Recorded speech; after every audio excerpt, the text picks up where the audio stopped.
പലർക്കും അറിയാത്ത ഒരു കാര്യമാണ് ഹാർട്ട് അറ്റാക്കും അതുപോലെ തന്നെ കാർഡിയാക് അറസ്റ്റും തമ്മിലുള്ള വ്യത്യാസം.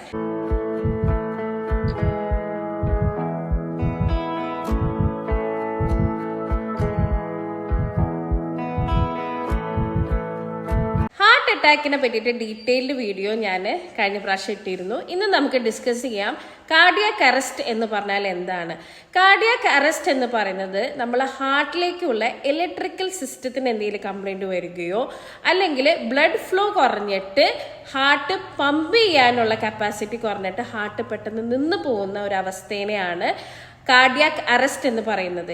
അപ്പോൾ കാർഡിയാക് അറസ്റ്റിന്റെ സിംറ്റംസ് എന്താണ്? പേഷ്യന്റ് കുഴഞ്ഞു വീഴുക, അവർക്ക് ബ്രെത്ത്ലെസ്നെസ്, ശ്വസിക്കാനുള്ള ബുദ്ധിമുട്ട് വരിക, പൾസ് ഉണ്ടാവില്ല.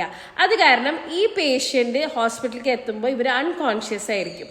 അതുകൊണ്ട് ഇപ്പൊ പറയാറില്ലേ ആൾക്കാർ കുഴഞ്ഞു വീണു മരിച്ചു എന്ന്. അപ്പൊ കുഴഞ്ഞു വീഴ എന്ന് പറയുന്നത് ഇതിന്റെ ഒരു ലക്ഷണമാണ്. അപ്പൊ ഫസ്റ്റ് നമ്മൾ ചെക്ക് ചെയ്യേണ്ടത് എന്താ? ആ പേഷ്യന്റിന് പൾസ് ഉണ്ടോ എന്നാണ് ചെക്ക് ചെയ്യേണ്ടത്. ഇവർക്ക് പൾസ് ഉണ്ടാവില്ല.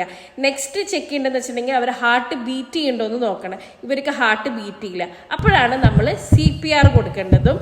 അതുപോലെ തന്നെ ഡീഫിബ്രിലേറ്റർ, ആ ഒരു മെഷീൻ കണ്ടിട്ടുണ്ടോ? ആ മെഷീൻ വെച്ചിട്ട് നമ്മളുടെ ഹാർട്ടിനെ വീണ്ടും പമ്പ് ചെയ്യിപ്പിക്കാണ് നോക്കുന്നത്. അപ്പോൾ ഇതാണ് അറ്റാക്ക് വരുമ്പോൾ എന്താ, നമുക്ക് വേദനയാണ് അനുഭവപ്പെടുന്നത്. പേഷ്യൻസ് നമ്മളോട് തുറന്നു പറയും നമുക്ക് വേദനയാണ് വരുന്നതെന്നുള്ളത്.